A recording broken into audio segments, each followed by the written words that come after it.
Ratusan orang dikumpulkan di sebuah lapangan untuk memainkan sebuah permainan anak-anak. Dalam waktu 5 menit harus berhasil nyebrang sampai ke belakang boneka itu. Saat boneka bilang lampu hijau, mereka boleh lari secepat-cepatnya. Tapi pas boneka ini bilang lampu merah, mereka harus berhenti dan tidak boleh bergerak sedikit pun. Boneka itu ternyata alat pendeteksi gerak. Jadi kalau ketahuan gerak sedikit aja, maka akan tereliminasi dengan cara ditembak. Halo teman-teman, selamat datang di channelku. Cerita tadi merupakan cuplikan drama Korea Squid Game yang sangat booming di tahun 2021. Menceritakan sekelompok orang yang hidup dalam keputusasaan dikumpulkan menjadi satu di sebuah tempat yang misterius untuk memainkan beberapa game dengan total hadiah sebesar 45,6 miliar atau kalau dirupiahkan 549 miliar. Berawal dari cerita seorang pria usia 40 tahunan bernama Gyun. Bapak-bapak yang sedang nggak punya pekerjaan ini lagi nyuri uang ibunya di ATM dan dibuat taruhan judi. Niatnya memperbanyak uang tersebut dengan cara cepat. Gyun ini punya hutang yang banyak di bank maupun rentenir. Sering banget dia dikejar-kejar sama rentenir sehingga pada akhirnya dia dikasih waktu untuk melunasi hutangnya kurang dari 1 bulan. Kalau nggak, organ Gyun akan jadi jaminan. Sebelumnya Gyun tadi sempat menang judi, cuman pas lari-lari dikejar sama rentenir, dia nggak sengaja nabrak cewek remaja yang namanya Sebyok. Yang ternyata Sebyok ini adalah pencopet handal. Gyun sebenarnya orang baik, tapi karena kondisinya sedang kesulitan dan nggak akan pernah bisa membaik, dia jadi frustasi. Saat perjalanan pulang, Gyun merenung dengan sangat putus asa. Hutangnya banyak, tidak bisa merawat ibunya yang sakit, dan dia juga kesulitan menemui anaknya karena sudah bercerai sama istrinya. Dan sang istri ini pergi ke Amerika bersama keluarga barunya. Saat melamun sambil nungguin kereta di stasiun, tiba-tiba dia dihampiri sama pria ganteng misterius. Awalnya Gyun ngira pria ini pendeta yang sedang cari jamaah. Tapi pas orang tersebut ngajak main dakji sambil ngeluarin uang sekoper, Gyun langsung menanggapinya. Setiap kali berhasil membalikkan kertas lawannya, Gyun akan dapat uang 100.000 won. Tapi kalau kalah, dia harus siap untuk ditampar. Singkat cerita, dengan penuh kekuatannya, akhirnya Gyun berhasil mendapatkan uang sekaligus ditampar berkali-kali. Sebelum pria misterius ini pergi, dia memberikan kartu yang berisikan nomor telepon dan bilang kalau mau uang yang lebih besar, silahkan hubungi nomor tersebut. Awalnya Gyun ini nggak respon, tapi mengingat bahwa waktu yang dikasih sama rentenir itu kurang dari 1 bulan, akhirnya dia cobalah untuk menelpon nomor tadi. Dan permainan inilah yang akan disebut dengan Squid Game. Malam harinya dia dijemput sama panitia Squid Game, terus masuk ke mobil dan langsung dibius. Pas sadar ternyata dia udah berkumpul sama orang-orang yang senasib. Jadi orang-orang yang diincar sama panitia Squid Game itu ya orang-orang kayak Gyun gini. Banyak hutangnya, tidak punya pekerjaan, ya pokoknya kumpulan orang-orang yang nggak punya harapan di dunia nyata. Sebelum melakukan permainan pertama, mereka diminta untuk tanda tangan perjanjian dan verifikasi foto ala KTP gini. Tibalah di permainan pertama. Seperti yang sudah aku jelaskan di awal tadi, permainan pertama ini adalah lampu merah, lampu hijau. Baru mulai, peserta paling depan ini udah gagal. Otomatis dia ditembak. Seluruh peserta belum sadar kalau itu tembak beneran. Dan saat temennya ngecek, kemudian muncul darah, akhirnya mereka semua heboh lari ketakutan. Padahal bonekanya tadi belum bilang lampu hijau. Meskipun hampir separuh peserta tewas, permainan ini tidak bisa dibatalkan. Sehingga dengan sangat ketakutan, peserta yang tersisa tetap melanjutkan permainannya.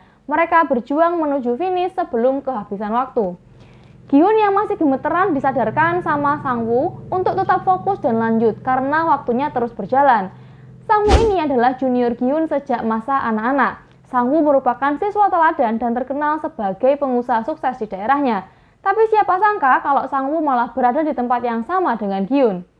Di tengah permainan, Gyun nggak sengaja tergelincir dan hampir jatuh saat boneka bilang lampu merah. Namun ada sosok penyelamat memegangi baju Gyun dengan kekuatan. Pria ini berasal dari Pakistan bernama Ali. Selain Gyun, Sang-woo, Ali, aku akan kenalin beberapa peserta yang berperan penting dalam drama ini. Pertama ada Sebyok. Iya, ini adalah gadis remaja yang sempat nabrak dan nyuri uangnya Gyun sebelumnya. Namun di sini dia juga ketemu sama bos preman yang akan terus mengincarnya untuk menghabisinya. Bos preman ini punya masa lalu sama Sebyok yang belum selesai antara mereka. Kemudian ada juga wanita barbar dengan karakter liar, licik, dan kebetulan dia ini bucin banget sama si bos preman. Dan yang gak kalah penting, ada kakek-kakek yang sangat semangat dalam bermain. Beliau bernama kakek Ilnam. Tibalah 5 menit ini selesai, game boneka ini pun berakhir. Gi-hun dan beberapa tokoh yang tak sebutkan tadi berhasil sampai ke garis finish. Dan untuk peserta yang belum sampai, meskipun kurang dikit aja, ya gini, akhirnya berakhir di tangan panitia. Setelah kembali ke ruangan utama, mereka ingin menghentikan permainan konyol tersebut. Namun sebagian mereka dibuat ragu dengan hadiah uang yang diturunkan panitia ke dalam celengan kaca ini. Jika peserta mengundurkan diri, maka uang ini akan dikirim kepada keluarga para peserta yang sudah gugur. Akhirnya terjadilah pemungutan suara. Meskipun selisih 1 suara, mereka akhirnya sepakat untuk mengakhiri permainan. Para peserta dipulangkan dengan tangan kosong dalam kondisi tidak manusiawi. Keesokan paginya, Gi-hun pergi ke kantor polisi dan menceritakan kronologi permainan konyol itu. Tapi saat polisi menelpon nomor yang ada di kartu tersebut, justru terdengar suara wanita memaki polisi tadi. Akhirnya Gi-hun diusir dan laporannya ditolak. Aksi Gi-hun ini sempat mencuri perhatian polisi bernama Junho. Ternyata Junho ini memiliki kakak yang punya kartu sama dengan Gi-hun. Kakak Junho ini sudah menghilang selama 1 tahun. Dan sejak saat itu Gi-hun diikuti oleh Junho. Singkat cerita, para peserta yang sudah pulang sadar bahwa kehidupan nyata itu jauh lebih sulit dibandingkan dunia Squid Game. Bahkan bagi mereka lebih baik berjuang dengan harapan daripada bertahan di dunia nyata dengan kesulitan yang tidak akan pernah selesai. Panitia Squid Game ini masih mengawasi para peserta. Jadi saat tahu kalau mereka hampir putus asa, panitia ini mengirim kartu Squid Game yang baru sehingga hampir seluruh dari mantan peserta tadi memutuskan untuk kembali termasuk Gi-hun. Gi-hun menunggu jemputan di tempat sebelumnya. Namun siapa sangka polisi yang bernama Junho ini mengikutinya. Singkat cerita, Mas Junho berhasil menyamar jadi salah satu panitia Squid Game dengan cara menghabisi panitia dan kemudian mengenakan seragamnya. Meskipun sempat dicurigai, Junho ini berhasil mengatasinya. Bahkan dia itu bisa menukar topengnya dengan cepat dari lingkaran menjadi persegi. Topeng yang dipakai para panitia ini tuh ternyata berkelas. Bentuk lingkaran untuk panitia paling junior, kemudian segitiga di atasnya, dan persegi untuk yang paling senior. Hal ini membuat Junho lebih mudah dalam melakukan penyelidikan. Para peserta sudah berkumpul di ruang utama. Nggak nyangka, hampir semuanya itu memilih untuk kembali.